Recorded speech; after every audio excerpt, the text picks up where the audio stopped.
Alright, praise the Lord, good afternoon. खुदा आपको आज की दोपहर में बहुत बरकत दे। आज जो संडे है और इस इतवार में हम लोग उस ज़रूरी काम को अंजाम देंगे। उस ज़रूरी काम को अंजाम देने से पहले आज का जो टाइटल है that is quite unique.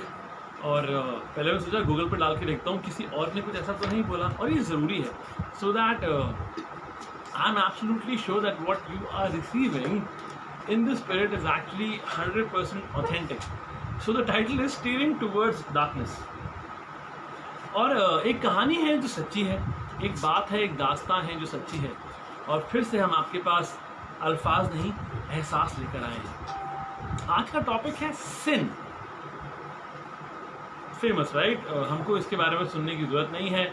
We are scholars, हम परफेक्ट हैं, हम परफेक्शनिस्ट हैं और हमें सिन के बारे में सब कुछ पता है। Big idea is that we don't notice our gradual decrease or our gradual descent into darkness or when we are in darkness. बहुत बार जब आप अंधेरे में होते हैं तो बहुत सारी चीज़ें आपको समझ में नहीं आती हैं। जैसे कभी आपने अगर हाईवे पे गाड़ी चलाई हो और स्ट्रीट लाइट्स ख़राब हो गई हो और आप अकेले हों और रात का एक ऑड सा समय हो, 1 बजे 2 बजे, तो इतना ऑकवर्ड लगता है क्योंकि आपको अपने रेयर व्यू मिरर में कुछ नज़र नहीं आ रहा होता और वो बहुत ऑकवर्ड फीलिंग होती है, पूरा अंधेरा होता है। और हम लोग एक बार गांव गए और हमने गांव जाते हुए अपनी लाइट्स को पर्पसली ऑफ करा, अपनी हेडलाइट्स को कार की, कि देखें कितना अंधेरा है।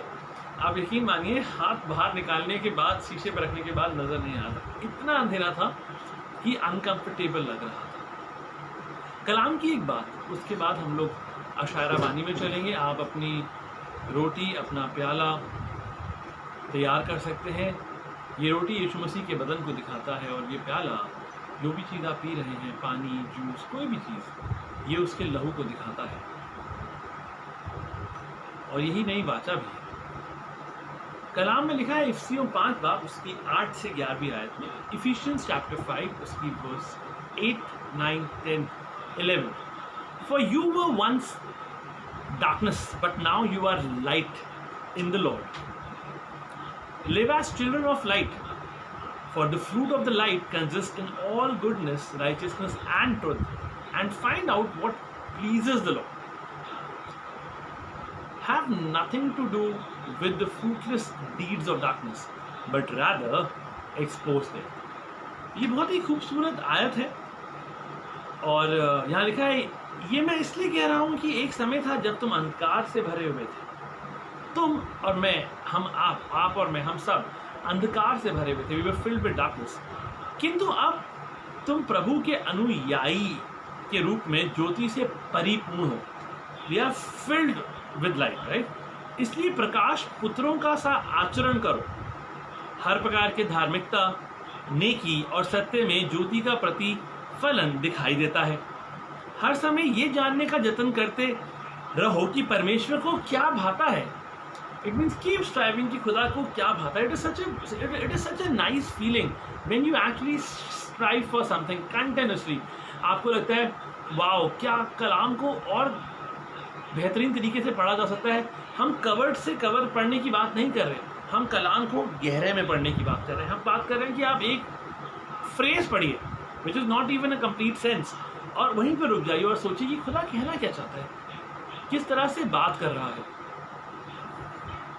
और 11वीं आयत में लिखा, ऐसे काम जो अंधकार पूर्ण है, उन बेकार के कामों में हिस्सा मत बटाओ, बल्कि उनका भांडा फोड़ करो। वाह, मतलब कमाल की बात है। मतलब कौन सी बातों का भांडा फोड़ करना है, आप ये देख लीजिए। कौन सी बातों का भांडा फोड़ने की यहाँ बात आ रही है। This is such a nice thing. You should have nothing to do with the fruitless deeds of darkness, but rather expose them. Please आप उसे वॉल्यूम बंद कर दीजिए, इसमें वापस आ रही है।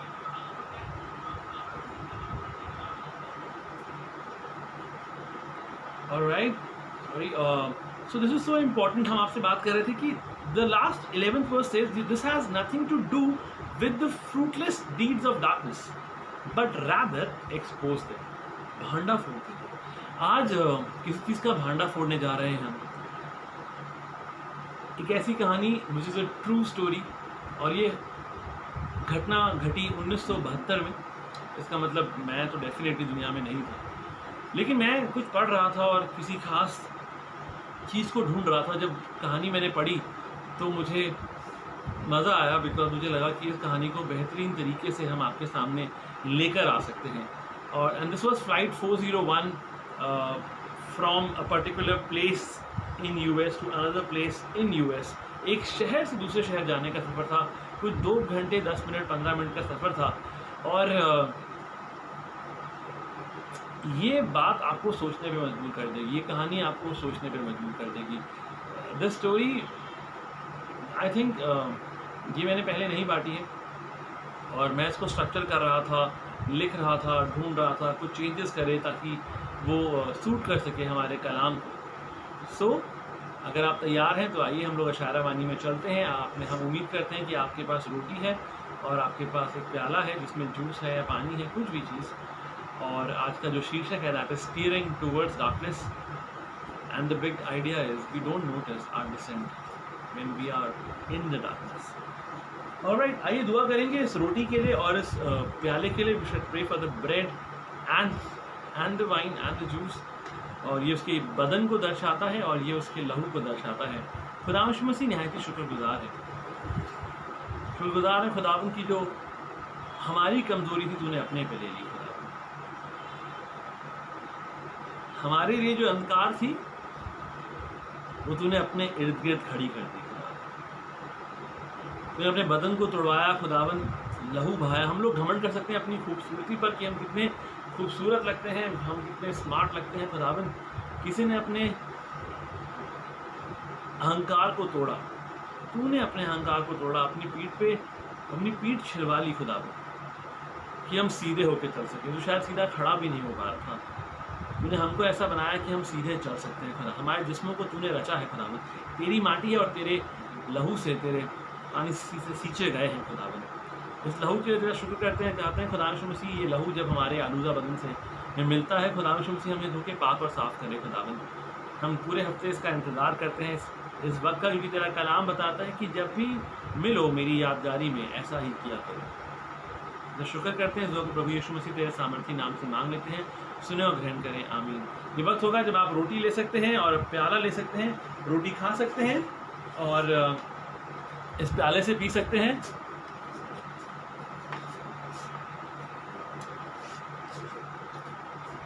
हम साथ में इस काम को अंजाम देंगे।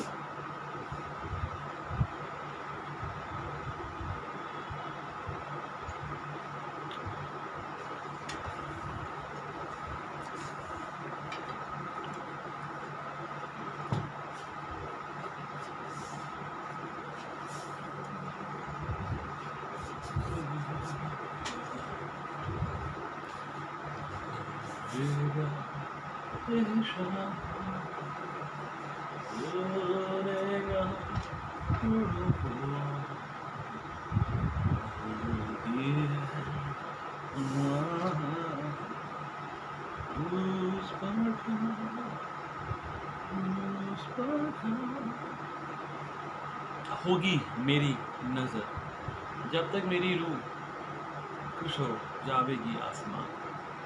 खुदावन तेरा शुक्र करते हैं, अपने अल्फाज कम रखते हैं ताकि सारी आदर सारी मिन्नत तुझको। अब बाकी तेरा शुक्र करते हैं। इस दुआ को प्रभु यीशु मसीह पिता, पुत्र और पवित्र आत्मा के नाम से मांग लेते हैं, सुने और ग्रहण करें, आमीन। Praise the Lord church. खुदा आपको आज की दोपहरी में, आज की सुबह में बहुत बरकत दे। आइए सीधा इस कलाम में चलते हैं, सीधा उस कहानी में चलते हैं। और इस कहानी का नंबर मैं भूल गया, I think may be it is the 5th और द 6th स्टोरी। लेकिन जो कहानी का टाइटल है दैट इज कम्प्लीटली फ्रेश। हम आपके सामने अल्फाज नहीं एहसास लेकर आए हैं। And this is pastor Sandeep from anchor to Christ church Delhi. अपने सारे पासबानों की तरफ से आपके लिए सलाम लेकर आए हैं। सारे पासबान अलग अलग समय पे अपनी इबादतें कर रहे हैं। आप हमारे साथ किसी भी टाइम पे जुड़ सकते हैं। सुबह पूरे हफ्ते बच्चे इबादतें करते हैं। अगर आप देखना चाहते हैं तो एंकर टू क्राइस्ट के पेज पर, डेली पेज पर जा सकते हैं। अलग अलग पेजेस हैं, देहरादून, गाजियाबाद। आप प्लीज़ कहीं पे भी हमको सर्च कर सकते हैं, फेसबुक पर, यूट्यूब पर। और ज़रूर से आप हमारे कलाम को सुनिए। हम आपका साथ चाहते हैं और कुछ नहीं। We really want that you get the real truth और आपके सामने कोई मिलावट ना हो, it should be unadulterated. It is very important to understand the word of God without adulteration. और आजकल हम किसी और को नहीं जानते, लेकिन हम जानते हैं कि मिलावट वाली चीज़ें सबको पसंद आती हैं. हम आपके साथ बताना चाहते हैं कि प्लीज़ आप खुदा के कलाम को खूबसूरत तरीके से समझिए, जानिए, और अपनी आपकी तरक्की के लिए, हमारी अपनी तरक्की के लिए ज़रूरी है कि हम कलाम में ना तो कोई कॉमा जोड़ें और ना कोई कॉमा निकालें. It is so important. आइए कलाम में चलते हैं. क्रिसमस का समय था और 4 दिन बीत चुके थे. सब लोग अपनी छुट्टियां ख़त्म करके अपने अपने शहरों को, अपने परिवारों के साथ मिलजुलने के बाद वापस अपने घरों को रवाना हो रहे थे. और ये फ़्लाइट जो सफ़र था, ये कुछ 2.5 घंटे, 2 घंटे, 2.25 घंटे का सफ़र था. इस फ्लाइट में कुछ कुल मिला के 163 लोग थे और 13 क्रू मेंबर्स थे, यानी कि 176 लोगों में से 2-2.25 घंटे के बाद सिर्फ 70 लोग बचे. ये फ्लाइट शाम को जॉन एफ कैनेडी एयरपोर्ट से रात को 9:20 पे निकली. इसके बारे में आप पढ़ सकते हैं डिटेल्स. सब कुछ अच्छा था. जब वो मियामी एयरपोर्ट पे पहुंची तो मियामी एयरपोर्ट पर अपने सही टाइम से बिल्कुल 5 मिनट पहले वो वहाँ पे पहुंची. और जो को पायलट थे, यानी कि पायलट के साथ को पायलट था, उसने जो लैंडिंग गियर था, यानी कि वो जो पहिए आपको नज़र आते हैं और ऊपर से देखते हैं आपको नज़र आता है वाओ प्लेन लैंड करने वाला है और उसके पहिए खुलेंगे, उसको लैंडिंग गियर कहते हैं, क्योंकि आप लैंड करने के लिए तैयार होते हैं. वो लैंडिंग गियर खोलने का बटन दबाया गया, और लेकिन उस पर एक इंडिकेटर होता है. उस लैंडिंग गियर का जो इंडिकेटर होता है, दैट सिंपल सी नॉब है. सपोज आप कुछ जलाते हैं, सपोज आप अपनी कार में पार्किंग लाइट्स ऑन करते हैं तो आपको इंडिकेटर समझ में आते हैं. आप अगर अपनी कार में अलार्म का बटन दबाते हैं तो आप एक सिग्नल, एक ब्लिंकर ऑन हो जाता है. तो जब ये लैंडिंग गियर ऑन किया जाता है या इसको डाउन किया जाता है कि ये लॉक हो जाए, डाउन हो जाए, उसके बिना तो लैंड नहीं हो सकता प्लेन, तो एक लाइट जलती है. वो लाइट नहीं जलती. और सब परेशान हो गए. इसका मतलब इसमें 2 कारण हो सकते हैं. सिंपल, कुछ अच्छे से इंटेलेक्चुअल बातें करते हैं.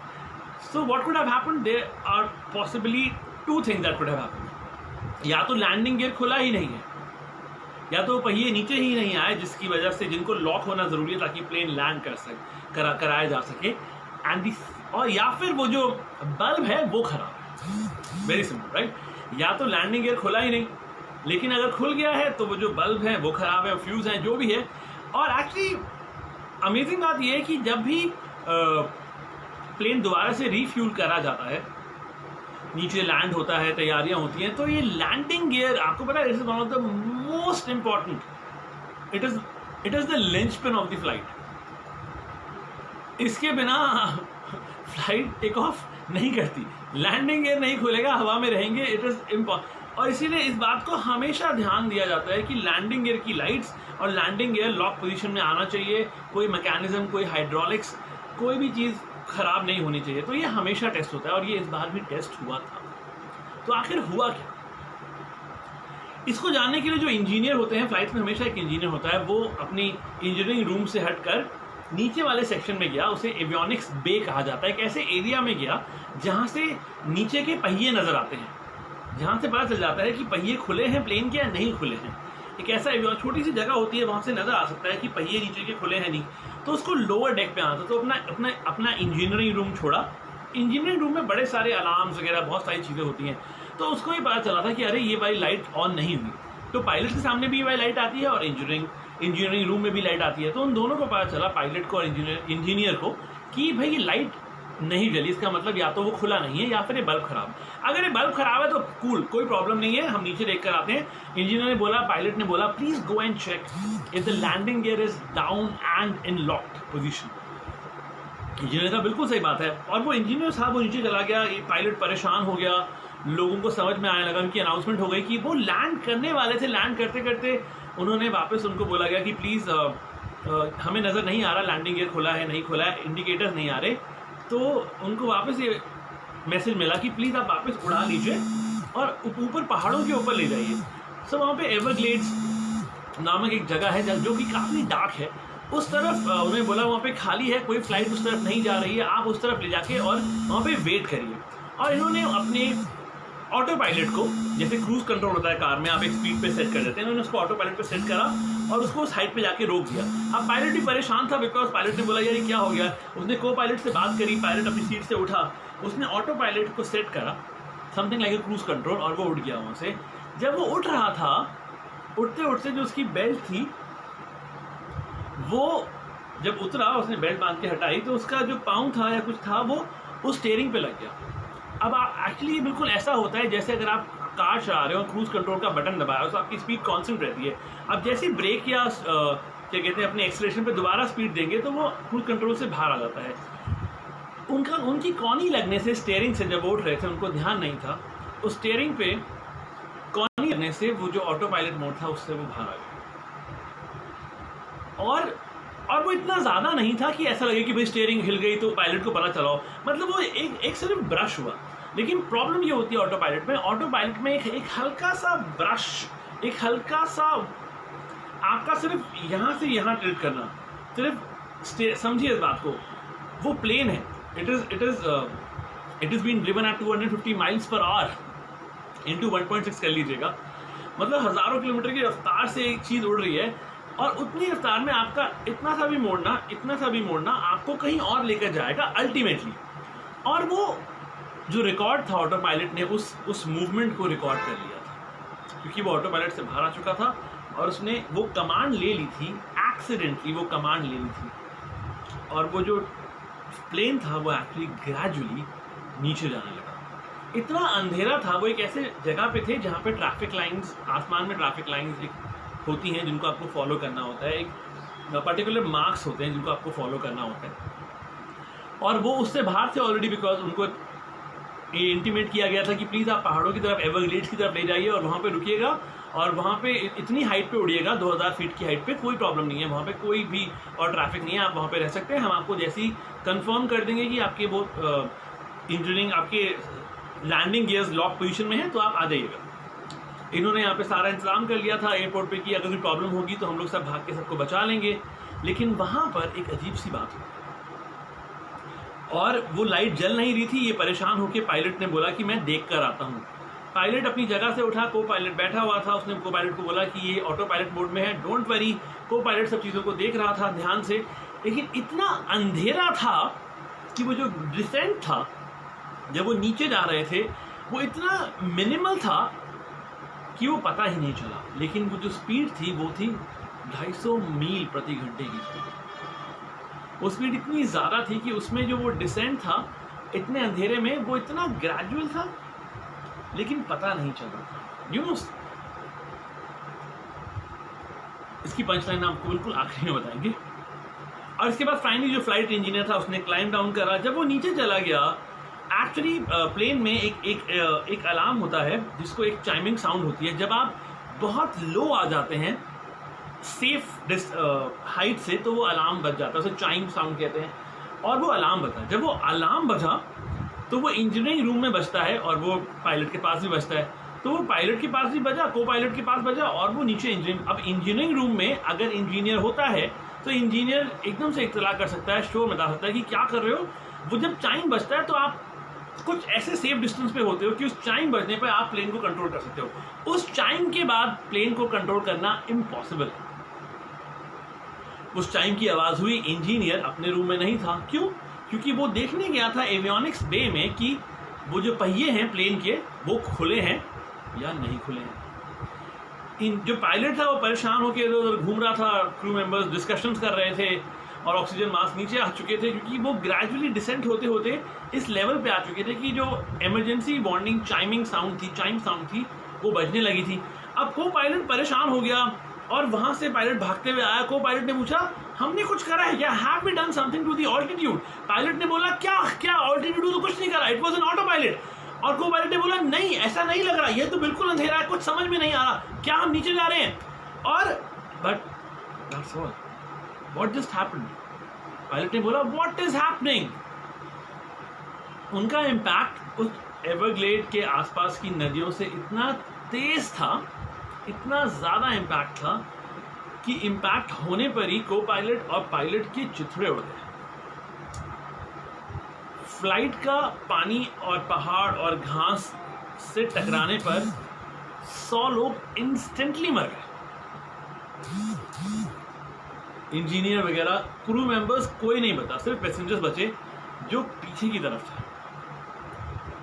जब रिसर्च करी गई, जब टीम आई, उन्होंने रिसर्च करी, सब कुछ करा, देखा, तो पता चला कि लैंडिंग गियर जो था वो अभी भी सलामत था और लैंडिंग गियर खुला हुआ था। It was open, it was locked and in down position.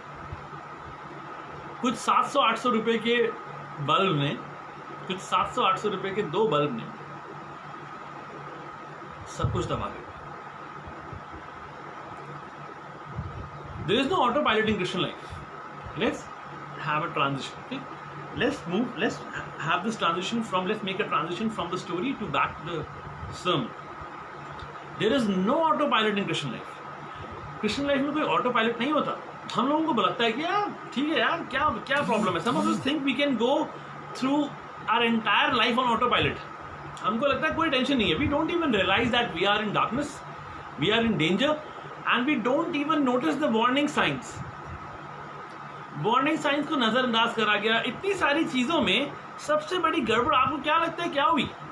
इतने सारे तामझाम में, इतनी सारी गड़बड़ी में कोई यहाँ भाग रहा है, क्रू मेंबर्स वहाँ भाग रहे हैं, इंजीनियर अपने रूम से हट के नीचे बे में जा रहा है देखने के लिए कि कहीं से नजर मिल जाए कि वो लैंडिंग डेक खुला हुआ है, लैंडिंग गियर खुला हुआ है। सबसे इंपॉर्टेंट काम था प्लेन को उड़ाना। बॉस प्लेन तो उड़ाओ, प्लेन को छोड़कर गायब है सब ये देखने के लिए कि भैया वो बल्ब क्यों नहीं जल रहे, या लैंडिंग गियर खुला है या नहीं खुला है। It was very important that someone should have stayed on the steering, on that wheel, on the entire thing. Somebody should have been there to control the plane. किसी को प्लेन को control करना जरूरी था। लाइफ को auto pilot पे छोड़ के मजाक बना रखा है। हम लोगों को लगता है it is absolutely fine, and some of us are actually steering towards darkness. I don't need to convince you or even explain you what darkness is. हम डार्कनेस की बात ही नहीं कर रहे। आप बहुत तत्वज्ञानी, फिलोसॉफिकल, सब कुछ आप एकदम वाइज है, इंटेलिजेंट है। मैनी ऑफ अस, हम सब में लोगों में से हैव अलाउड आवरसेल्व्स, हमने ये अनुमति दी है कि हम कंफर्टेबल हो जाते हैं। हमको बहुत अच्छा लगता है, हमें मतलब आराम बहुत पसंद है। हमें लगता है भाई बिल्कुल ठीक है, जिंदगी एकदम सही चल रही है, ऑटो पायलट पर है, कोई मेहनत करने की जरूरत नहीं है, ना क्लच दबाना है, ना गियर दबाना है, ना मोड़ने की जरूरत है, सेट कर दी, लाइफ चल रही है, जैसी चल रही है, जो आ रहा है आने दो, कोई टेंशन नहीं। It is just a matter of time, it is just a matter of time before you actually meet a crash. आप डेफिनेटली क्रैश करेंगे। दुनिया की कोई ताकत आपको क्रैश होने से नहीं हो सकती। कलाम में लिखा है, जो हमने पढ़ा था, वापस आते हैं इफिसियों 5 बाब, उसकी आयतों को पढ़ेंगे 8 से 11। यहाँ लिखा था, for you were once darkness, तुम एक समय पर अंधकार थे, अंधकार में नहीं थे। You were darkness but now you are light in the Lord. See this is so big, this is so deep. तुम ही अंधकार हो। Yeah, you and me, it's not we moving into darkness. That is altogether a different paradigm. What I'm trying to tell you is that we are darkness, and now since we are in Christ, we are light. Live as children of light and find out what pleases the Lord. You should have nothing to do with the fruitless deeds of darkness. ये darkness की बातें, ये अजीब सी उटपटांग की चीजें, इसको करना बंद कर दीजिए। बिकॉज हमने जिंदगी ऑटो पायलट पे लगा रखी है। हमको लग रहा है सब कुछ एकदम सेट है ना। हमको लग रहा है हम अब जैसा कर रहे हैं हम बिल्कुल सही कर रहे हैं, हम ही खुदा हैं। और we have nothing to do with the fruitless deeds of darkness. Fruitless deeds of darkness, कोई फल ही नहीं मिलेगा। आप क्या करना चाह रहे हैं? There is no auto pilot. आइए दुआ करें। मैं चाहता हूँ आप अपनी आंखें बंद करें, सरों को झुकाएं, अपनी जिंदगी के बारे में सोचना जरूरी है। मैं चाहता हूँ अपनी जिंदगी के बारे में एक्चुअली सोचें, may be for 5 seconds. Because बहुत बार जब हमको शांत रहना होता है तो वो बहुत लंबा लगता है। माइक्रोवेव के सामने 1 मिनट की लाइन बहुत लंबी लगती है, जब पीछे आपके साथ 10 लोग खड़े हो। उस 1 मिनट के लिए शांत होकर एकदम सिंपल तरीके से खड़ा होना बहुत मुश्किल है।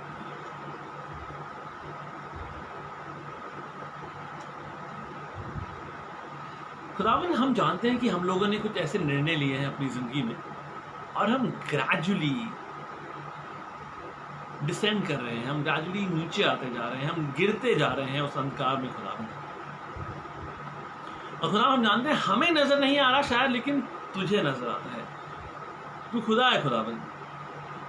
We know God that we might not be able to see this descent, but you are God. You see everything clearly.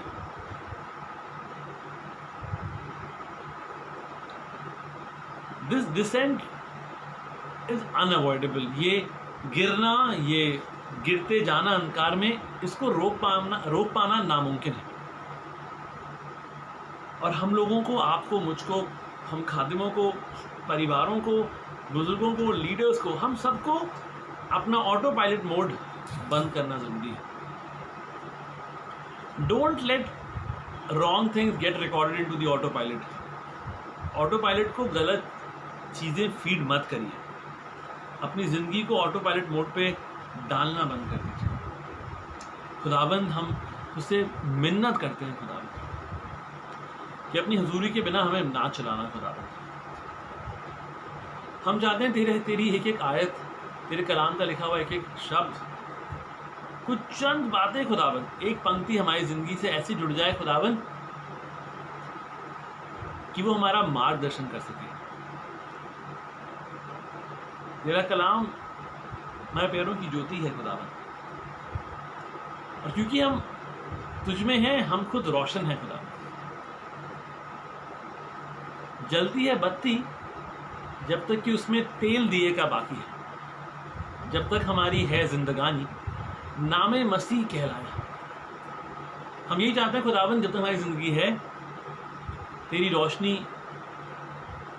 हम लोगों तक पहुंचा सके खुदाबंद। खुद रोशनी बनकर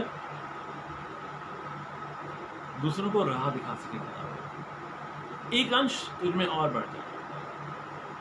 मे we not steer into darkness.